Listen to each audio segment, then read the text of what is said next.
नमस्ते and welcome back to my show. आज मेरे साथ अभिजीत अय्यर मित्रा हैं और हम डिस्कस करने वाले हैं जो हमारी चाइल्ड एक्टिविस्ट ग्रेटा हैं और किस तरीके से वेस्टर्न कंट्रीज से जो हमारे सेलिब्रिटीज़ हैं, एक्टिविस्ट हैं, वो भारत के किसान आंदोलन पे कमेंट कर रहे हैं, उसको बढ़ावा देने की कोशिश कर रहे हैं। और उसके साथ ही हम बात करेंगे कि किस तरीके से ट्विटर ने भारत सरकार के आदेश को मानने से इनकार कर दिया है कि भारत में हिंसा भड़काने वाले अकाउंट्स को बैन किया जाए। सो अभिजीत, आपका स्वागत है। धन्यवाद अभिनव जी। सो अभिजीत, ये जो ग्रेटा का जो ट्वीट आया था या जो मिया खलीफा का जो था या हमारे रिहाना का जो था, उसको आप किस तरीके से देखते हैं? हो क्या रहा है इस तरीके से? देखिए अभिनव जी, मैंने कभी भी ये बॉलीवुड, हॉलीवुड लोगों पे बहुत आप लोगों की तरह मैं उन पे मरता नहीं हूँ। मैं पिक्चरें ज़्यादा नहीं देखता हूँ और मैं जाके वो फ़िल्म स्टार का टैटू नहीं लगाता हूँ। वो ये जब भी मैं बच्चा था तब भी मेरा कोई फ़िल्म का इतना शौक नहीं था। मिलता यू था वर देखने को सोवियत यूनियन देख लेता था। सपोर्टर ना बचपन में तो? हाँ? You were Soviet union supporter. हाँ, मैं तो सोवियत यूनियन बुर्जुआ का समर्थक था। बॉलीवुड, हॉलीवुड को मैं पसंद तो नहीं करते थे। कट्टरपंथी कम्युनिस्ट था। वामपंथी था तब। कट्टरपंथी एकदम नक्सल था जब छोटा था। मैं मानता था कि हिंदुस्तान में सब ये ब्राह्मणिकल पैट्रियार्की की वजह से सब कुछ चल रहा है और मैं वो शासन तोड़ना चाहता था जब मैं बच्चा था। पर अब ये देख लीजिए कि इसमें क्या है कि ये जो सेलिब्रिटी गण हैं, ये क्यों सेलिब्रिटी हैं? ये क्यों नाचती-गाती हैं, ड्रामा करती हैं, ये सब करती हैं? क्योंकि इनका ज़्यादातर, मैं ये नहीं बोल रहा हूँ कि सभी ऐसे हैं, पर ज़्यादातर इनका और किसी में काम नहीं चलता है। इनका जो दिमाग है, ये एक साइड दिमाग चलता है, दूसरा साइड चलता नहीं है। जो बुद्धिजीवी हैं, उनका एक साइड चलता है, उनका दूसरा साइड नहीं, वो आर्टिस्टिक साइड ज़्यादा नहीं चलता है। कई लोग हैं जिनमें दोनों साइड चलता है। अब इसमें क्या प्रॉब्लम है कि ये लोग कलाकार हैं, बुद्धिजीवी नहीं हैं, ठीक है ना? और कलाकार का क्या ये होता है कि वो लोगों को कहानी सुनाए। देखिए पॉलिसी कहानी नहीं होता है, ठीक है ना? पॉलिसी कोई आपके अगले फ़िल्म का थ्रिलर फ़िल्म या ड्रामा फ़िल्म जिसमें आप रो-धो के अपनी चूड़ियाँ टूटेंगी, सती कमिट करेंगी, ये सब ड्रामा-शामा, ये पद्मावत पिक्चर नहीं है। पॉलिसी बहुत सीरियस होता है, इसमें बुद्धिजीवियों का बहुत इनपुट होता है। तो मैं नहीं मानता हूँ कि कोई भी बॉलीवुड स्टार, और मैं ये अभी नहीं बोल रहा हूँ, मैंने शायद आपके कार्यक्रम में नहीं तो फिर किसी और के कार्यक्रम में पर आपके साथ 2-3 साल पहले भी बोला था कि मैं कभी भी ये सेलिब्रिटी लोगों का चीज़ों पे टिप्पणी देना समर्थन बिल्कुल ही नहीं करता हूँ, क्योंकि वो मैटर समझते नहीं हैं। हुँ। कई लोग हैं मैंने देखा है जो समझते हैं, जैसे कि मैं जब आर्नोल्ड श्वार्ज़नेगर के साथ बात कर रहा था म्यूनिख में, उनको असली में क्लाइमेट चेंज के बारे में बहुत कुछ पता है। उनकी जो ज्ञान है, उन्होंने बहुत टाइम लगा के, पढ़ के, फिर ही इस पे टिप्पणी करना शुरू किया था। पर कई सारे लोग इंटरनेशनल स्टार हैं जिनसे मैं मुलाकात कर चुका हूँ, जो आपको भारत कहाँ है बता नहीं पाएँगे। खेत क्या कैसे दिखता है वो भी बता नहीं पाएँगे। ट्रैक्टर को कहाँ से ऑन करना है, कहाँ से ऑफ करना है वो भी नहीं जानेंगे। पर सब आके फार्म लॉज़ के बारे में ट्वीट करेंगे। तो मैं सेलिब्रिटी लोगों को ये हम ना तमिल में कहते हैं विसिल कुंजिंग। विसिल कुंज मीन्स जो थिएटर में जाके जब भी सलमान खान आते हैं ना, जाके "हु, हु, हु, भाई आ गया" करके विसिल लगाते हैं ना, वैसे टपोरी छोटे-मोटे लोग, कम पैदाइशी के लोग, कम बुद्धि के लोग, कम एजुकेशन के लोग, ऐसे लोग होते हैं। तो हमको कभी भी उस कैटेगरी में खुद को नहीं डालना दैट्स वेरी चाहिए। क्लासिस्ट। तो इमेजिन सोवियत यूनियन के समर्थन करने वाले व्यक्ति से ना यू आर कमेंटिंग कि छोटे-मोटे लोग कम मतलब अच्छी जगह पैदा नहीं हुए लोग की बात कर रहे हो। So that's a different subject all together. How did you move from नहीं, नहीं, वन नहीं, तो extreme to another? Soviet Union का अटेम्प्ट ही क्या था कि सभी का थोड़ा क्लास और एजुकेशन ऊपर करना है।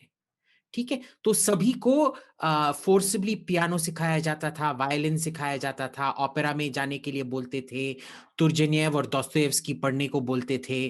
समझते थे कि अंग्रेजी पिक्चर देखना एक किस्म से अय्याशी करना होता है।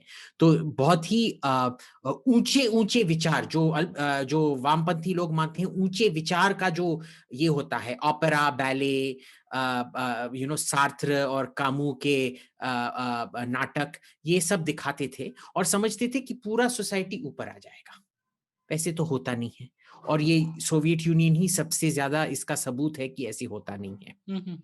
But ठीक है ना? moving on to पर the, yeah, please continue. तो coming back to farm laws, तो ये देख लीजिए, हमको कभी भी, जैसे हम सलमान भाई के लिए विसिल बजाते हैं कई लोग, वैसे कभी भी वो लोग कभी भी पॉलिसी पे टिप्पणी नहीं करना चाहिए। ठीक है? आपका हक बनता है, आप जाके प्रोटेस्ट करो, पर टिप्पणी मत कीजिए इस पे, अगर आप समझते नहीं हैं इश्यू क्या है, प्रॉब्लम क्या है करके। But coming to this thing, how do you see this child activist Greta? And I think she made a huge mistake by putting out that doc in the public, which basically showed that they were planning these things even before the 26th of January. So do you really believe there is a coordinated effort of some anti-India people out there, or we are being too ji, paranoid? मैंने आज सुबह कई अपने दोस्तों से America में, America, Canada और UK में बात कर चुका हूँ। वो सब मेरे से बोल रहे हैं कि जैसे वो वही जो इज़राइल के खिलाफ वो बीडीएस है ना, बॉयकॉट इज़राइल की तरह, वही लोग काफ़ी एक्टिव हो चुके हैं और पूरा कैंपेन चल रहा है हिंदुस्तान के खिलाफ अभी। पर हमको ये भी समझना चाहिए कि 2 अलग स्ट्रेन्स होती हैं। जो गवर्नमेंट होते हैं, वो कभी भी ये पब्लिक जो न्यूयॉर्क टाइम्स में आर्टिकल आएगा या जो राना अय्यूब ट्वीट करेगी, उसको नहीं देखते हैं। वो बहुत कोल्ड, कैलकुलेटेड, बहुत ही ठीक नज़रिया से पॉलिसी को देखते हैं। इसीलिए आपने देखा होगा कि आज अमेरिका के गवर्नमेंट ने एक स्टेटमेंट दिया है जो ये फार्म बिल का समर्थन करता है। ठीक है ना? नंबर 1। नंबर 2, जो पब्लिक रिलेशंस है, वो सरकारी रिलेशन से कंप्लीटली डिफरेंट है। आप देखेंगे कि जब सबसे ज़्यादा नज़दीकी होती है इज़राइल और अमेरिका के गवर्नमेंट के बीच में, तब सबसे ज़्यादा इज़राइल का क्रिटिसिज़्म किया जाता है अमेरिका के प्रेस में। तो ये दोनों एक किस्म से जुड़े हुए नहीं हैं। ठीक है ना? 2 कंप्लीटली अलग चीज़ें हैं, पर फिर भी दोनों को काबू में रखना अच्छा पॉलिसी होता है। इसमें प्रॉब्लम क्या है कि आप गवर्नमेंट के साथ तो बात कर रहे हो, पर आप जो पब्लिक में जो पॉलिसी जो एक्सप्लेन करना चाहिए सबको, वो आप कर नहीं पा रहे हैं। ठीक है? और इसमें फ़ायदा क्या है? आपने देखा कि एमईए ने जब ये अ अ, ये कौन है? महबूबा नहीं, रेहाना या ऐसे कुछ नाम है इसका क्या? हाँ, रिहाना। हाँ, रेहाना, हाँ, जो भी है। हाँ, वो और एक और वो थी क्या? कुल्फ़ी, मियाँ कुल्फ़ी। मिया खलीफा, हाँ, समथिंग। वही। हाँ, वही हाँ, कुल्फ़ी और रबड़ी, जो भी थे उनका नाम। तो जब ये कुल्फ़ी और रबड़ी ने बात किया था कि भई ये है, वो है करके, तब आप आके अपने विदेश मंत्रालय से स्टेटमेंट लगाते हैं। हुँ? अब तक जो 4-5 महीने हो चुके हैं, आपने क्यों हर गवर्नमेंट हैंडल से आसानी से एक एक्सप्लेनेशन नहीं डालने को बोला ट्विटर पे? जब ये कुल्फ़ी रबड़ी बात करते हैं, जब जस्टिन ट्रूडो जी बात करते हैं, आप चुप रहते हैं। पर जब आलतू-फालतू में जो भी 1-2 कौड़ी का टपोरी, कुल्फ़ी, रबड़ी, जलेबी, जांगरी, इमारती, खीर, पसंदा, पता नहीं क्या-क्या आके ट्वीट करते हैं, तब आप जाके घबरा के ये स्टेटमेंट लगाते हैं। ये भई क्या चला रहे हो तुम लोग? सरकार चला रहे हो क्या? या सर्कस चला रहे हो? हैं? अगर इन्हीं जैसे ये कुल्फ़ी रबड़ी का रिस्पॉन्स करना हो, तो फिर फ़िल्म डिपार्टमेंट तो आपने विदेश मंत्रालय क्यों चला के रखा है? फ़िल्म डिपार्टमेंट चलाओ ना। हुँ। लेकिन हमारा जो फ़ॉरेन मिनिस्ट्री है, वो तो बाहर की जनता से कभी कनेक्ट ही नहीं कर पाता है, जो हमारे वहाँ पे दूतावास कभी होते भी हैं, नहीं, जो आईएफएस ऑफ़िसर्स होते हैं। कभी भी कनेक्ट नहीं कर पाता है, और देखिए उधर प्रॉब्लम क्या है कि बहुत कम लोग हैं उस मिनिस्ट्री में। हुँ। साइज़ है उनका 700 के करीब। साइज होना चाहिए उनके 3000 4000 के करीब, पर वो कभी भी एक्सपैंड नहीं करते हैं, क्योंकि अगर वो एक्सपैंड करेंगे ना, सभी मैनेजर नहीं बनेंगे, सभी एम्बेसडर नहीं बन सकते हैं। तो ये उस कंपनी की तरह है जहां जितने मैनेजर हैं उतने ही मजदूर हैं। क्यों? क्योंकि हर मजदूर मैनेजर बनना चाहता है। हम्म, ठीक है ना? तो यही प्रॉब्लम है, और इसमें प्रॉब्लम क्या होता है कि मजदूर मैनेजर बन जाते हैं। जब हम्म, मजदूर मैनेजर बनते हैं तो ऐसे किस्म का मैनेजमेंट आपको मिलता है। ठीक है ना? तो यही प्रॉब्लम है। पर देखिए, ये जो बच्ची है, बहुत नन्ही-मुन्नी सी बच्ची, क्या है ग्रेटा, उसका नाम? ग्रेटा, हाँ, गीता थंडरबर्ग। ग्रेटा, तो क्या क्या गीता थॉर्नटन? Greta, Greta. अरे वही गीता, गीता थंडरबर्ग। तो ये जो गीता थंडरबर्ग नन्ही-मुन्नी सी बच्ची है, इस पे हम उसे हमको अपना प्यार देना चाहिए। उसे अपना अंडरस्टैंडिंग देना चाहिए। क्योंकि देखिए, अगर आप इसका हिस्ट्री पढ़ें, ये बहुत ही एक रुला देने वाली हिस्ट्री है। इस बेचारी लड़की को इतना डीप डिप्रेशन हुआ था, सो नहीं पा रही थी, क्योंकि क्लाइमेट चेंज, कल विनाश आने वाला है, बाढ़ आने वाला है, फैमिन आने वाला है, ड्राउट आने वाला है करके इतना डरा दिया था बच्चे को। आप समझ सकते हैं कि अगर जब आप स्कूल जा रहे हैं, आपके बच्चे को किसी ने बोलते रहा कि देख भाई, उसके अंदर डायन है, भूत है, आप उधर मत जाओ, उधर मत जाओ करके, और वो बेचारा पढ़ नहीं पाता है। इतना डर जाता है कि जब स्कूल में जाना पड़ता है, वो रोने लग जाता है, उसके मार्क्स सब ड्रॉप होने लग जाते हैं। ये शोषण है, ये दिमागी शोषण है। It is mental This is torture, it this is is a child child abuse, abuse. It is pure child abuse. Hmm. ये क्लाइमेट चेंज एक्टिविस्ट ने इस बेचारे को ऐसे रुला के इतना ये कर दिया था, सताया था इस बेचारे को, कि वो स्कूल नहीं जा पा रही थी। Hmm. और इसके घटिया 2 कौड़ी के जो टीचर थे, इसके खिलाफ एक्शन लेने के बजाय इस बेचारे बच्ची को थोड़ा काउंसलिंग ये सब देने के बजाय उन्होंने बोला, हाँ बच्ची, तुम घर पर ही बैठे रहो, नो प्रॉब्लम। और उसके इतने घटिया गिरे हुए माँ बाप हैं। थू। जब माँ बाप एक बच्चे को इतना शोषण हो रहा है, दिमागी शोषण, यार, माँ बाप का जो बच्चे के साथ संबंध होता है वो सबसे पवित्र होता है। माँ बच्चे के सुरक्षा के लिए खुद अपना जीवन देने के लिए तैयार होती है। और ये कितने घटिया माँ बाप हैं कि इस बच्ची को एक कैश मशीन बना के बेच रहे हैं। ऐसे घटिया एक खानदान मैंने जिंदगी में नहीं देखा है। Hmm. और इसमें सबसे संकोच की क्या बात है कि हमारे जो लोग हैं, शर्म जो की बात। राइट विंग लोग हैं, वो भी इस बच्चे पे गरज रहे हैं। Hmm. यार, कुछ तो शर्म रखो। उसके माँ बाप बेशर्म है, पर तुम लोगों का तो कुछ तो ध्यान रखो कि उस बेचारी पे क्या गुजर रहा है। Hmm. हम्म। आप सब ये कल्चर इसकी बात करते हो, पर इस बेचारी का इतना शोषण हुआ है, और आप इतने एकदम बिना कोई भी हार्टलेस को क्या कहते हैं, हृदय विहीन। हृदय विहीन तरीके से आप इस पे अत्याचार और किए जा रहे हैं। बस यार, बस बहुत हो चुका है अब। Mm-hmm. Well, I agree because see, Greta is a poster girl against the global capitalism, but she herself is a product. So she herself is a, one of the product in the marketplace of capitalism, selling activism, right? देखिए, जो Greta थंडरबर्ग हैं, उनका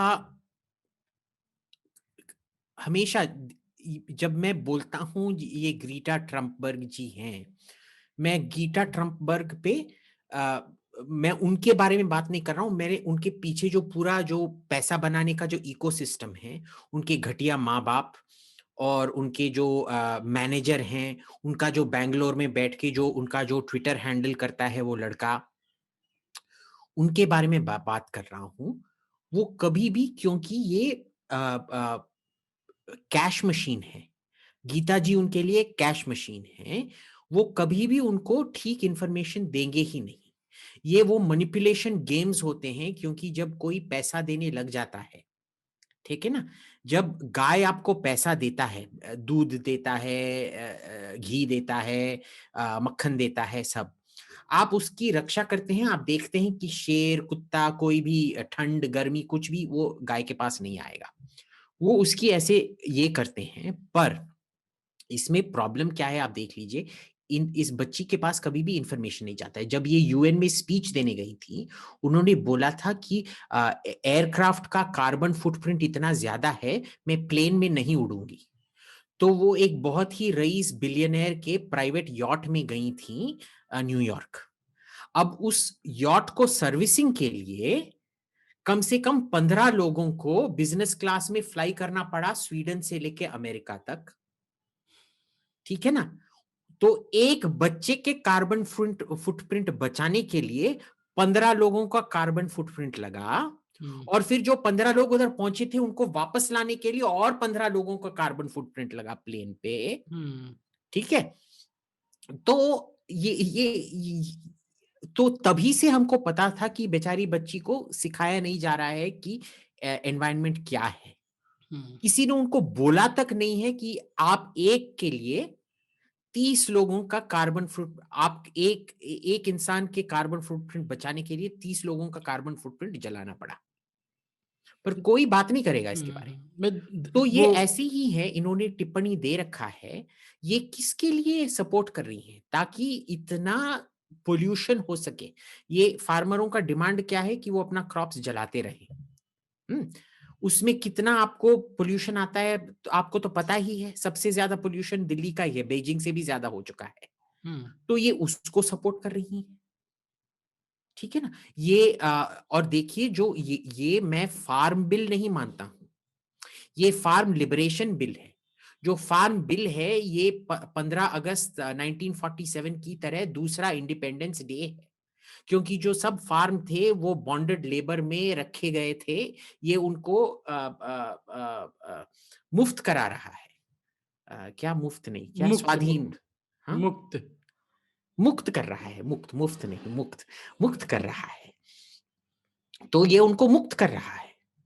और जो सब आप ये protester देखिए, आप न्यूज़पेपर में ही देख लीजिए या टीवी में ही देख लीजिए, एक भी कहानी आया है इस प्रोटेस्टर का जिनके पास पैसा नहीं है, जो भूख से मर रहे हैं? नहीं, ये सब वही प्रोटेस्टर हैं जिनके पास रेंज रोवर है, मर्सिडीज है, ऑडी है, बीएमडब्ल्यू है ना? सब अच्छे अच्छे जॉन डियर या हुस्कवार्ना का इंपोर्टेड, स्वीडन से इंपोर्टेड या अमेरिकन से इंपोर्टेड ट्रैक्टर रखते हैं, जिनका 5-5 एकड़ का जमीन है, जो रोज जाके जो मजदूर उनके खेत में काम करता है उनको पीट पीट के, मार मार के उससे उसका प्रोड्यूस निकालता है। यही लोग प्रोटेस्ट कर रहे हैं, यही लोग बोल रहे हैं गरीब हैं। जो असली में जो गरीब किसान हैं वो बहुत खुशी हैं, क्योंकि ये उनको मुक्ति देता है ये बिल। और ग्रीटा क्या नाम है यार, थॉर्नटन, हाँ गीता थॉर्नटन, जो गीता थॉर्नटन जी हैं, और जो ये दो क्या कुल्फी रबड़ी, क्या हाँ हाँ कुल्फी कुल्फी रबड़ी लवड़ी जो हैं, तो जो कुल्फी रबड़ी लेडीज हैं, वो सब इस जैसे मॉडर्न स्लेव ट्रेडिंग इसको सपोर्ट कर रही हैं। But how misogynist you are calling those two women, strong-willed, independent women, Kulfi Rabri, तो उनका नाम क्या है? Rihanna and Mia. अरे ठीक है, सब सेम थिंग, सेम थिंग, चलो चलो। But you know, ये Abhijit, प्रॉपर नाउन्स होते हैं, प्रॉपर नाउन्स को किसी भी तरह प्रोनाउंस कर सकते हैं। Coming to the other point, Abhijit, अभी से हमने देखा कि सरकार ने कहा था कि ट्विटर को कि आप 250 अकाउंट को सस्पेंड करिए क्योंकि वो भारत में वायलेंस फैला रहे हैं। जो एक हैशटैग चला था कि prime minister is planning the genocide of the farmers करके, ट्विटर ने कुछ समय के लिए बंद किया और उसके बाद उनको रीइंस्टेट कर दिया। उसके बाद मना कर दिया कि हम आपका आदेश नहीं मानेंगे। सरकार ने कहा कि आपके खिलाफ पीनल एक्शन भी होगा, फिर भी ट्विटर ने कहा हम नहीं मानेंगे। सो ये क्या हो रहा है? अब इसमें सरकार क्या कर सकती है? देखिए, सरकार का कोई ये नहीं है ना, सरकार है नहीं है क्या की फर्क पैंदा है? इस देश में कभी सरकार होता है, कभी नहीं होता है, पता ही नहीं चलता है यार। कि कोई बहुत बुद्धिमान आदमी था जिसने बोला Indians, it's not that Indians are ungovernable, it is that Indians don't need to be governed. यानी कि वो, ये आप जरा हिंदी में थोड़ा विश्लेषण कर दीजिए। मतलब ऐसा नहीं है कि भारत पे भारतीयों पे शासन नहीं किया जा सकता, लेकिन भारत में शासन प्रशासन की आवश्यकता ही नहीं है। हाँ, तो यार फ़र्क क्या पड़ता है? एक दिन यूपीए का सरकार आता है, एक दिन एनडीए का सरकार आता है, दोनों एक ही किस्म के हैं, कोई कुछ नहीं कर पाते हैं। तो इसमें क्या होता है आप देख लीजिए कि ट्विटर पे कार्रवाई तो होनी चाहिए। अब मैं आपको ये लॉ समझाता हूँ। कुछ है जो 2003 या ऐसे कुछ पता नहीं कब आया था। इसका नाम था इंटरमीडिएरी गाइडलाइन।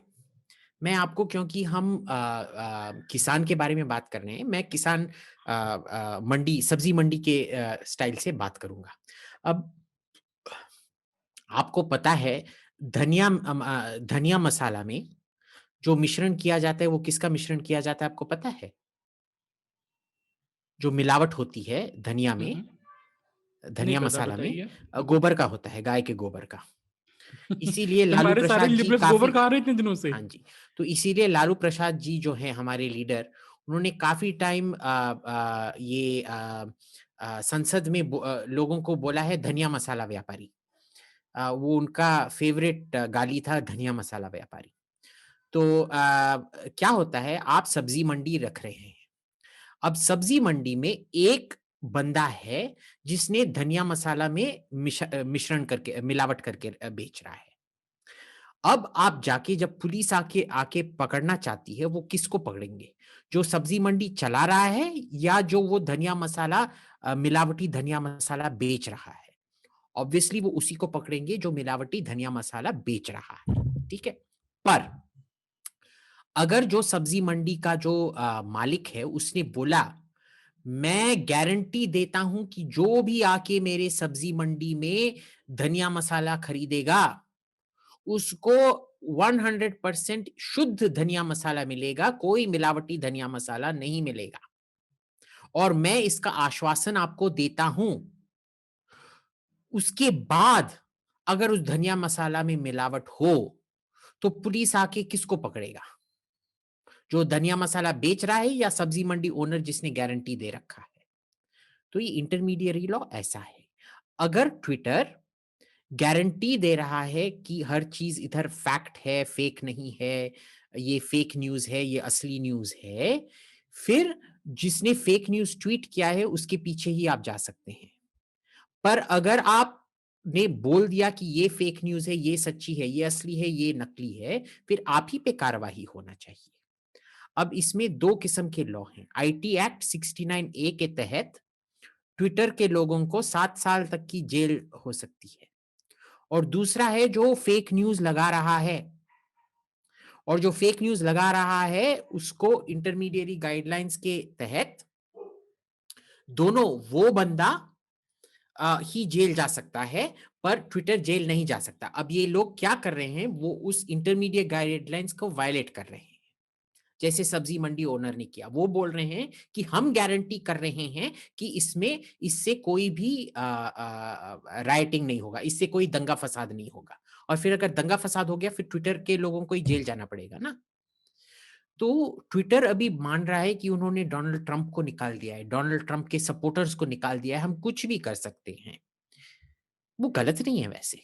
हुँ, सरकार कुछ नहीं करने वाली है उनको। हुँ। अभी कंगना रनावत का सारा ट्वीट डिलीट कर दिया बहुत सारा, जिसमें मतलब उसने कुछ लिखा, देश को बेच के खाने वालों तुम लोगों का हिसाब होगा, दुनिया देखेगी।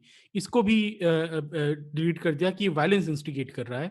लेकिन जो हैशटैग चल रहा है कि प्लानिंग जेनोसाइड, या जो एक झूठी रिपोर्टिंग चल रही है कि यहाँ पे ये हो रहा है, यहाँ पे ये हो रहा है, उनके खिलाफ कोई ट्विटर एक्शन नहीं ले रहा है।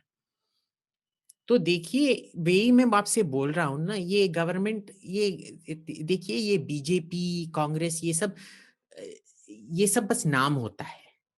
आखिर सरकार वही होती है, बस नाम बदलते रहता है। वो सब लोगों को बुद्धू बनाने की कोशिश है। ठीक है ना? Now you are speaking like a revolutionary comrade नहीं, नहीं, अभिजीत नहीं, अय्यर नहीं, ये मित्रा। रेवोल्यूशनरी फेवोल्यूशनरी नहीं है। ये सरकार तो कुछ कर ही नहीं सकती है।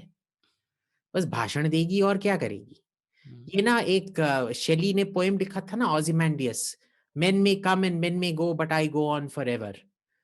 आदमी आएँगे, आदमी जाएँगे पर मैं चलते रहूँगा। ये सरकार वैसे है। कांग्रेस आएगी, भाजपा आएगी, मैं चलते रहूँगा, चलते रहूँगा, चलते रहूँगा। तो देखिए कुछ नहीं होने वाला है। इस गवर्नमेंट में क्षमता ही नहीं है कुछ ट्विटर के खिलाफ करने में। क्या करना क्या चाहिए अगर जैसे कि करना सरकार क्या ने तो चाहिए, लैंड आपका सीलिंग। लॉ है ना 69 ए, आईटी एक्ट 69 ए के तहत इसको बंद कर देना चाहिए। हम्म। इनके इनके एग्जीक्यूटिव्स को जेल में डालना चाहिए। हम्म। क्योंकि देखिए इस देश में हमारा इलेक्शन कमीशन है जो निर्णय करता है कि ये सच न्यूज है, फेक न्यूज है, कौन क्या इलेक्शन के समय क्या बोल सकता है, क्या नहीं बोल सकता है। ट्विटर को किसी ने जो भारत का जो संविधान है उसके तहत, मैंने एक बार भी भारत का संविधान 3-4 बार पढ़ा है, उसमें ये जो लफ्ज है ट्विटर या जो ये लफ्ज है सोशल मीडिया, मैंने एक बार भी नहीं पढ़ा है। तो मेरे को पता नहीं है कि ट्विटर ने अपने आप पे कैसे ले लिया कि वो संविधान का सुरक्षा करेगा। हम्म। ठीक है, मैंने ट्विटर पे कभी जो इंडियन पुलिस एक्ट है उसके तहत इंडियन पुलिस जो बनाया गया है, मैंने कभी उसमें ट्विटर या सोशल मीडिया का नहीं पढ़ा। एक लफ्ज भी नहीं है ट्विटर और सोशल मीडिया पे। तो इन्होंने कैसे डिटरमिन कर लिया कि इससे दंगा फसाद होगा और इससे दंगा फसाद नहीं होगा करके, ये मेरे को अभी भी पता नहीं है। ठीक है ना? सो आपका तो कहना है कि ट्विटर ये के लोगों क्या को। कर रहे हैं, जैसे ब्रिटिश लोग, जैसे जो तुर्क लोग थे वो उन्होंने आके इधर शासन किया है, ये लोग आके वैसे ही गोरे लोगों का शासन लगाना चाहते हैं हम पे। हम्म। और यहाँ है हमारी सरकार, बहादुर शाह जफर की तरह शायरे मुशायरा कर रहा है, लाल किले में बैठ के क्या आज के शाम ब्लेंडर्स प्राइड के नाम या ऐसे कुछ क्या कवि सम्मेलन रखेगा, यही तो करेगा। आखिर बहादुर शाह जफर और आज की सरकार में कौन सी बड़ी ये है बॉस? जब अंग्रेज आके कुछ कर रहे थे करने दिया, अब ट्विटर आके कुछ कर रहा है करने दो, हमारा क्या जाता है। हम्म। लेकिन सिर्फ सरकार की बात नहीं, यहाँ पे विपक्ष भी जो मारा है, जो सरकार के विरोधी हैं, वो तो सुबह शाम बोल रहे हैं कि विदेशी ताकतों का भारत में इंटरवेंशन हो। मतलब वो तो सिर्फ चाहते हैं कि बस अब बाहर से आके कोई सरकार को उखाड़ के फेंक दे। तो विपक्ष भी तो वही काम कर रहा है, तो इसके बारे में आपका क्या कहना है? तो उनके बारे में कुछ करो ना। मैं क्या पुलिस चलाता हूँ, मैं क्या सरकार चलाता हूँ? लेकिन लेकिन एडिंग एंड लेकिन abetting a foreign intervention is punishable by the treason act ना, तो कुछ करो ना उसके बारे में। Aakar Patel has been openly calling for foreign intervention in तो इंडिया। मैं तो वही बोल रहा हूँ। मैं तो बस बॉस देखो, मैं सरकार नहीं चलाता हूँ, मैं बस टिप्पणी कारक हूँ। मैं रोज शाम को या तो आपके पॉडकास्ट में या तो रिपब्लिक चैनल में या तो इंडिया टुडे में या तो टाइम्स न्यूज में जाके टिप्पणी देता हूँ।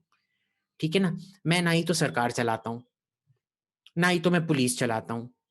अब आप मेरे से बोल रहे हो कि भाई ये लोग बोल रहे हैं कि विदेशी लोग आओ, गोरे लोग आओ, देश बेचेंगे। मैं सरकार में, मैं प्रधानमंत्री थोड़ी ना हूँ बस। नहीं नहीं, आपसे तो ये पूछा जा रहा है कि विपक्ष ऐसा क्यों कर रहा है, इस लेवल पे कैसे पहुंच गया कि अब उसको ये शर्म भी नहीं है कि वो फॉरेन फोर्सेस का इंटरवेंशन के साथ खड़ा होने के तैयार हो चुका है। वो तो अभी नया नहीं है। अगर आप देखेंगे, जब से राहुल गांधी ने कांग्रेस का जो अध्यक्ष का पद संभाला था, तब से वो कई बार ऐसे बोल चुके हैं। मुझे तो क्या हैरानी हो रही है कि उन्होंने एक टिप्पणी दी थी कल या परसों कि भाई ये आंतरिक मामला है, इसमें विदेशी लोगों को ये नहीं होना चाहिए, शामिल नहीं होना चाहिए करके। पर जो उनके नीचे जो काम करते हैं वो सब बोल रहे हैं कि भाई विदेशी लोग आओ, तुम आओ, ये आओ। पर इसमें क्या है, दो चीजें अलग अलग से हैं। एक तो है कांग्रेस के नेता जो बोल रहे हैं कि जो ओपनली नहीं बोल रहे हैं कि ये विदेशी टिप्पणी अच्छा है हमारे लिए। पर ये हैं जो कलाकार, जो बेरोजगार कलाकार हैं, या जो अल्पसंख्यक कलाकार यूनियन जो है उनका जो नेता है श्री फरहान अख्तर जी, और उनके जो गर्लफ्रेंड जी, जिनका किसी ने नाम नहीं सुना है पर जो अपने आप को बहुत बड़ी बुद्धिजीवी मानती हैं, उनका नाम क्या है मैं भूल गया हूँ। वो सबको इनवाइट कर रहे हैं कि भाई आके हिंदुस्तान का भलाई करो, सैंक्शंस लगाओ, ये करो, वो करो। और फिर सब इल्हान ओमार, आज इल्हान ओमार भी जुड़ गई, है ना? जो बगदादी जी की बेटी हैं, तो वो भी जुड़ गई हैं इसमें। अब हम क्या करेंगे? आपने अभी जो 3-4 महीने से जो ये चल रहा है, आपने कोई भी टिप्पणी नहीं की थी इस पे पब्लिक में। एमईए ने कुछ नहीं बोला था, प्रेस को किसी ने कुछ नहीं बोला था, कोई भी मंत्री ने आके कुछ भी उदाहरण नहीं दिया, कोई भी एक्सप्लेनेशन नहीं दिया। और अब आप बैठ के रो रहे हो कि भाई ये बोल, वो बोल रहे हैं, वो बोल रहे हैं, और फिर ये दूसरे लोगों को घर के मियाँ बीबी के इसमें काजी को आप ला रहे हैं। हम्म। देखिए, आप 3 महीने के लिए सो रहे थे तो ये तो होना ही था, हम्म। है ना? हम्म। इसीलिए कबीर का एक दोहा है, कल करे सो आज कर, आज करे सो अब, पल में परले होएगी, बहुरी करेगा कब। क्या बात है। ये यू सो बिकम रहे थे, सो रहे थे, सो रहे थे। ये भाई, ये हिंदुस्तान में सरकार ही नहीं हुआ है। जो रामायण में जो कुंभकर्ण का जो उदाहरण दिया है, वो एक किस्म से मेटाफोर है हिंदुस्तान के सरकार के लिए। अगर आप घटोत्कच और कुंभकर्ण को मिलाओगे, जो बहुत ज्यादा खाना खाता है और सोते रहता है, वो है गवर्नमेंट ऑफ इंडिया। ठीक है, तो ये चलते रहता है, चलते रहता है। आप आज नहीं करोगे, कल नहीं करोगे, तो इतना महाप्रलय आएगा, वो तो आएगा ही। हम्म। जब देखिए, जब इन्होंने पहले रास्ता का ब्लॉकेड किया था, आप सो रहे थे कुंभकर्ण की तरह। हम्म। जब इन्होंने आके टेलीफोन पोल को उजाड़ रहे थे, तब आप घटोत्कच की तरह खाए जा रहे थे, खा रहे जा रहे थे, लड्डू खा रहे थे, बेसन के लड्डू खा रहे थे, ये सूजी का हलवा खा रहे थे, पता नहीं क्या क्या घी लगा के खा रहे थे। फिर जब लाल किला में आगे उन्होंने तोड़ फोड़ की, आप फिर से सो रहे थे कुंभकर्ण की तरह। 6 महीने के लिए सो रहे थे आप। जब उन्होंने झंडे का अपमान किया, तब भी तो आप सो ही रहे थे ना। वो बंदा जो दीप सिद्धू है, वो आके इंटरव्यू पे इंटरव्यू दिया जा रहा है, आपका पुलिस उसको पकड़ नहीं पा रहा है, तो फायदा क्या है बॉस ये सब रखने का? हम्म। तो अब तो ये होना ही था, हम्म। तब आपने कुछ नहीं किया। ये देखिए, ये किस्म से आप समझ लीजिए कैंसर की तरह है। अगर बहुत जल्दी से आप उसका डिटेक्शन कर लें और कीमोथेरेपी या जो भी करना हो या ऑपरेशन कर लें, फिर चांस है कि पेशेंट बच जाएगा। हम्म। अगर जब आपका ब्रेन ट्यूमर है, जब वो इतना बड़ा हो चुका है, जब हो ही नहीं सकता है, उसके बाद अगर आप ऑपरेशन करेंगे तो फिर क्या फायदा? हम्म। सो और फिर आप फाइनल। जाके बोल रहे हो भाई डॉक्टर ने मेरे को नहीं बोला। डॉक्टर तो पहले से ही बोल रहे थे ऑपरेशन करो, ऑपरेशन करो, ऑपरेशन करो, लेकिन और फिर फाइनल आप थिंग। बोलोगे डॉक्टर ने मेरे को मार डाला। अभी फाइनल थिंग, अभी जो हो गया सो हो गया है, हालात जिस तरीके के हैं हम सबको पता है। क्या किया जाना चाहिए? 3 पॉइंट्स जो इस समय हालात को काबू करने के लिए सरकार क्या कर सकती है? तो देखिए, अंग्रेजी में एक कहावत है, दी हॉर्सेस हैव बोल्टेड। यानी कि आपने सब घोड़ों को बंद रखा था एक कमरे में, किसी कोई नटखट बालक ने आके दरवाजा खोल दिया और सब घोड़े भाग गए। ठीक है ना? घोड़े भाग गए। अब आप बस डैमेज कंट्रोल कर सकते हैं। अब तो कुछ बचा ही नहीं है आपके करने के लिए। कम से कम अब तो आके कोई विदेश मंत्री या कोई भी मंत्री आके कुछ तो भाई, सब डिप्लोमेट्स को बिठाओ, प्रेस को बिठाओ, क्यूएनए सेशन करो। ठीक है, वो भी नहीं करेंगे। तो ये देखिए, ये पता नहीं हम कब तक सह पाएंगे कि भाई कि अ, यही मैं बोलता हूं ना। मेरे को तो एहसास ही नहीं हो रहा है कि एक सरकार है। अगर किसी ने मैप बनाया ग्लोब का, पाकिस्तान रहेगा, फिर चीन रहेगा, और उसके बीच में बस इंडियन ओशन दिखाई देगा। इंडिया कुछ नहीं होगा क्योंकि उधर सरकार ही नहीं है। Anyways, Abhijit, so that's a very depressing note to end this talk. But thank you for giving us your time, and thank you, audience, for listening to us. I think Abhijit is very distressed as to what is happening in India and around the world. But hoping for the better times soon. Thank you.